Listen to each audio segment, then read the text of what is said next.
You've seen them. The ones who don't perform, don't chase, don't announce themselves with noise or spectacle. Yet somehow everyone notices, not because they demand it, but because something in their presence commands it naturally, effortlessly, like gravity pulling you close without force. What is that quality? That quiet magnetism that makes strangers lean in, makes conversations deepen, makes people remember them long after they've left the room.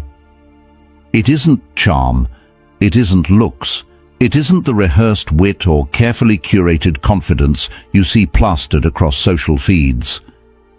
It's something older, something the ancient Stoics understood deeply. True attraction flows from internal mastery, not external performance. When you stop seeking validation and start building character, you become the kind of person others can't help but notice, not because you're trying, but because you're real. In this video, you'll discover 6 simple habits rooted in Stoic philosophy that create this silent magnetism. These aren't tricks or techniques to manipulate perception. They're disciplines that transform who you are at your core, making you calm when others panic, present when others distract, purposeful when others ramble. Marcus Aurelius, Seneca, and Epictetus knew this truth. The person who masters themselves naturally draws the world closer, and that person can be you, starting today, with 6 ancient practices that make you magnetically, undeniably, quietly powerful. If you're ready to walk this path with us, type "I choose inner mastery" in the comments below. Let's be honest, you've tried before. You've worked on being funnier, more impressive, more interesting. You've rehearsed stories, perfected your appearance, studied social dynamics like their quantum physics. And maybe it worked for a moment. Someone laughed, someone noticed, but then the attention faded, and you were back where you started, exhausted from performing a version of yourself that doesn't quite feel authentic. Here's the uncomfortable truth. The harder you try to be noticed, the more invisible you become. Desperation has a scent. People can feel when you're reaching for validation, when your confidence is borrowed rather than owned, when your presence is a carefully maintained illusion instead of a grounded reality. This isn't your fault. We live in a world obsessed with external metrics, likes, followers, impressions, reactions. Society trains us to believe that attraction is something we achieve through accumulation, accumulate enough wit, enough status, enough perfectly timed moments, and people will finally see us. But the Stoics understood something radically different. They knew that genuine magnetism doesn't come from addition, but from subtraction, stripping away the performance, the neediness, the constant calculation of how you're being perceived. What remains when you stop performing? Your true self, your calm center, your unshakable presence. And that is what people are starving for. In a world of noise, chaos, and pretense, someone who is simply, authentically, calmly themselves becomes a refuge. You don't have to be the loudest voice in the room to be the most memorable. You don't have to entertain constantly to be valued. You simply have to cultivate 6 timeless habits that the Stoics lived by, habits that build real presence, emotional steadiness, and the kind of quiet confidence that makes others feel safe, inspired, and magnetically drawn to you. This is your call to transform, not into someone else, but into the truest version of yourself. Habit 1. Epictetus once said, "We have 2 ears and 1 mouth so that we can listen twice as much as we speak." Simple wisdom, profound impact. Think about the last conversation you had. Were you truly listening, or were you waiting for your turn to talk? Were you present with the other person's words, or were you mentally drafting your response, planning your story, calculating how to steer the conversation back to yourself? Most people don't listen. They reload. They hear words as cues for their own performance, rather than as genuine expressions of another human being. And because of this, most conversations feel empty, transactional, forgettable. But when you listen, really listen, something shifts. The person speaking feels it immediately. They sense your full attention like warmth from a fire. Their words slow down. They go deeper.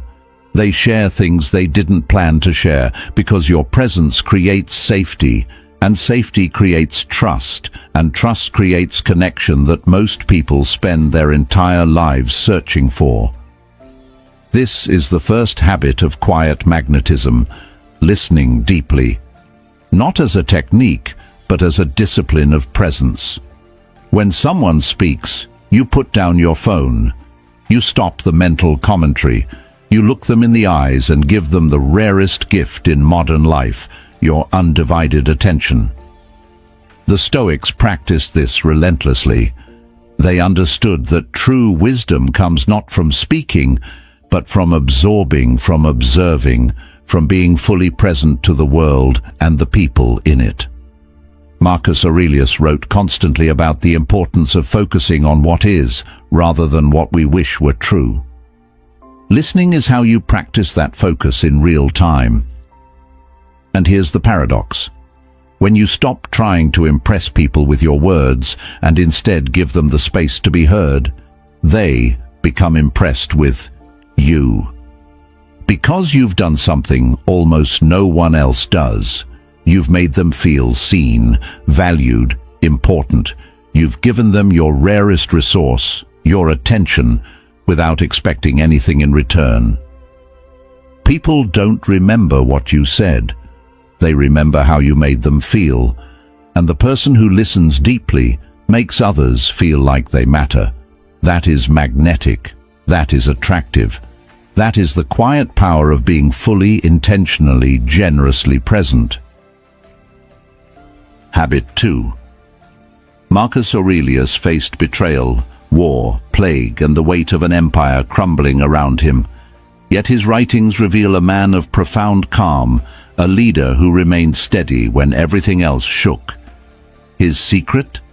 You have power over your mind, not outside events. Realize this, and you will find strength. Inner calm isn't the absence of chaos. It's the refusal to let chaos dictate your emotional state.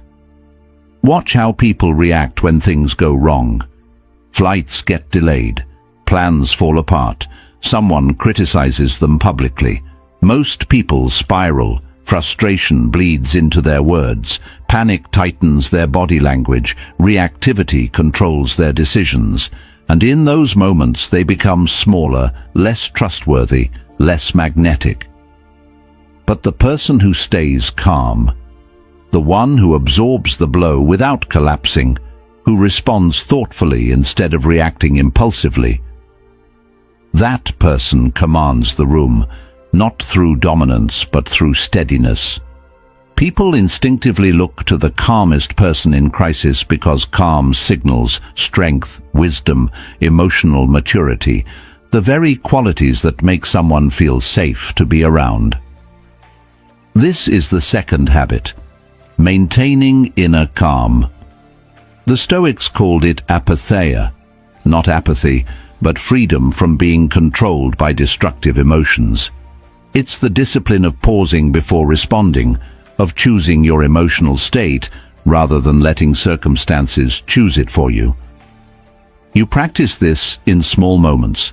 Traffic doesn't go your way. You breathe instead of cursing.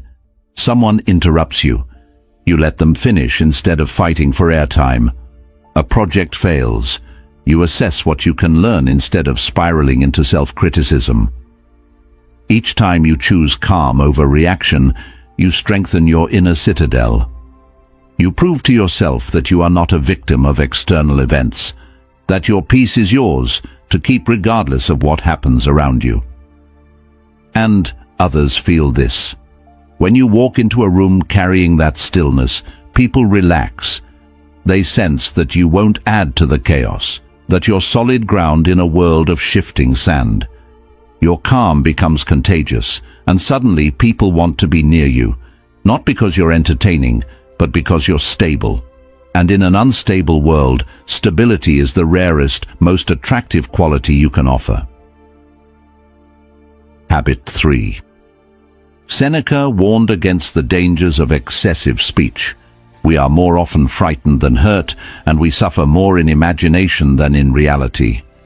He understood that most words are noise, filler designed to ease our discomfort with silence, to prove we exist, to maintain the performance of being interesting. But the Stoics valued economy, not silence for silence's sake, but purposeful speech, words as tools, not decorations. When you speak, you mean something. When you're quiet, you're observing, learning, waiting for the moment when your words will actually matter.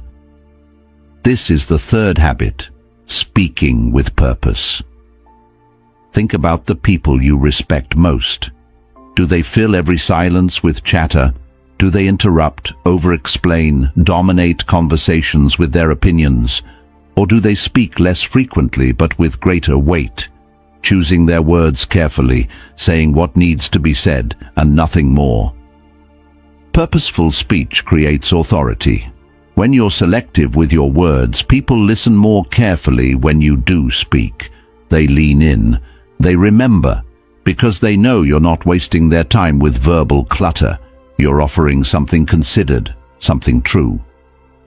The practice is simple but difficult. Before you speak, ask yourself, does this need to be said? Does it need to be said by me? Does it need to be said right now? If the answer to any of those questions is no, stay quiet. This doesn't mean becoming robotic or withholding. It means respecting the power of language. It means recognizing that silence can communicate strength, thoughtfulness, self-control, all qualities that make you magnetic without saying a single word. Epictetus taught his students to examine their thoughts before releasing them into the world. The undisciplined mind speaks impulsively, reactively, carelessly. The disciplined mind filters, refines, and releases only what serves truth, connection, or understanding. When you adopt this habit, you stop rambling. You stop filling awkward pauses with nervous laughter or trivial commentary. You become comfortable with silence, and that comfort signals confidence. It tells others that you don't need constant validation through verbal performance, that you're secure enough to let moments breathe. And when you finally do speak, your words land with impact. People remember them, they quote you later, because you've earned their attention by respecting it. Habit 4. The Stoics had a practice called premeditatio malorum, the premeditation of evils. They intentionally visualized worst-case scenarios, not to be pessimistic, but to build emotional resilience. By confronting difficulty in their minds first, they stripped adversity of its power to shock, to paralyze, to control them. Marcus Aurelius wrote, "The impediment to action advances action. What stands in the way becomes the way." He lived this philosophy through plague, betrayal, and relentless pressure. He didn't avoid hardship. He transformed it into fuel for growth. This is the fourth habit, facing adversity with courage. Here's what most people do when life gets hard. They complain, they avoid, they collapse into victimhood.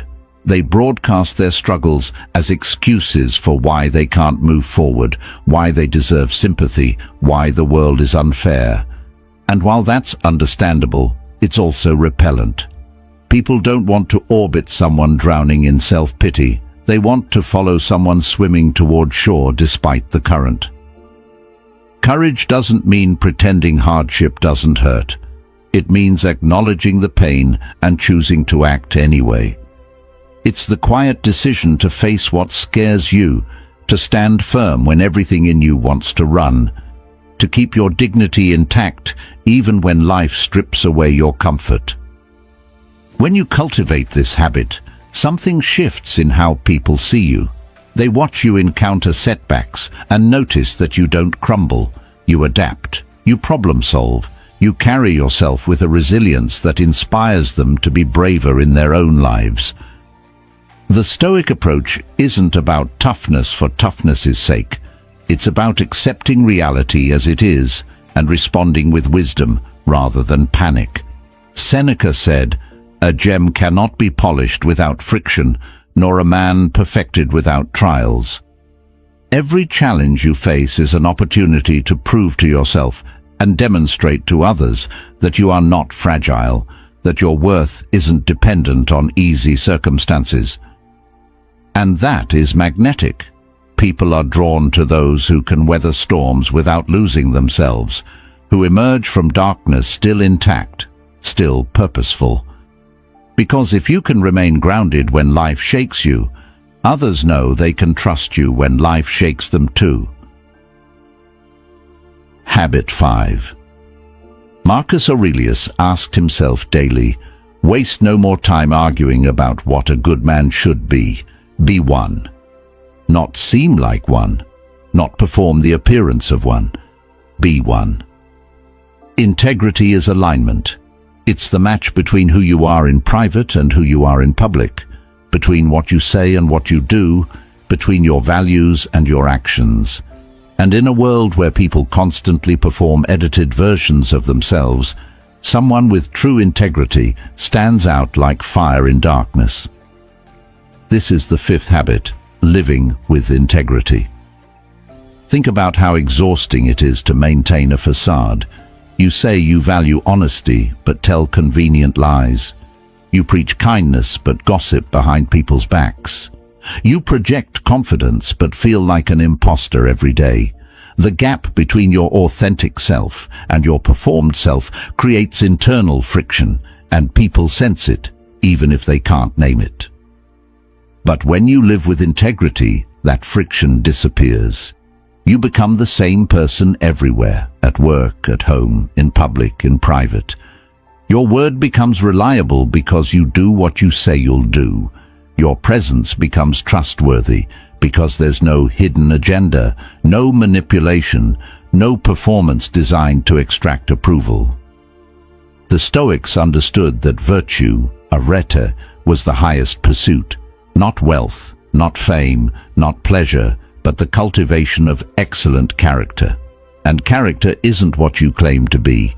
It's what you consistently demonstrate through thousands of small choices that no one's watching. When you choose integrity, you stop trying to control how others perceive you.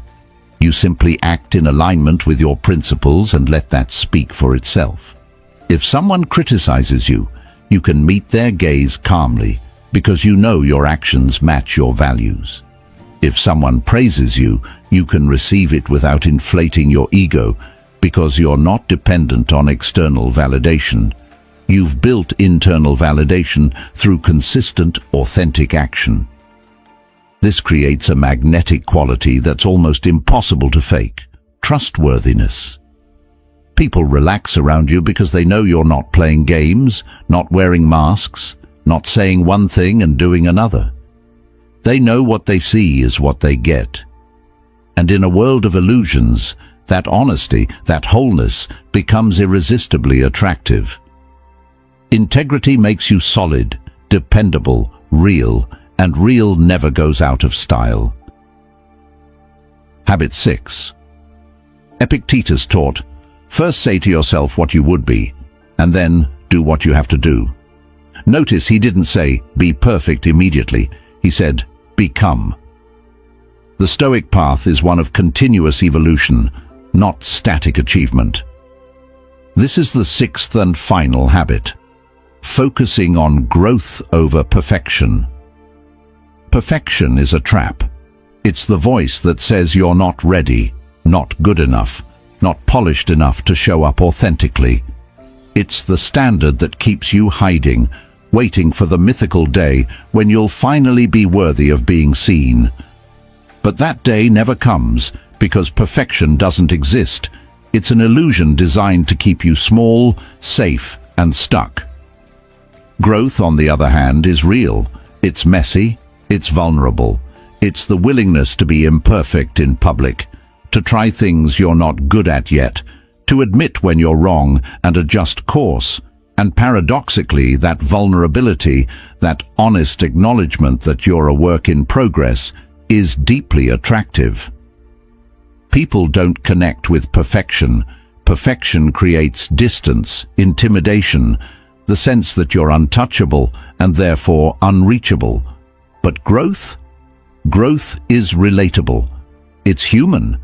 It's the shared experience of stumbling, learning, improving, and stumbling again.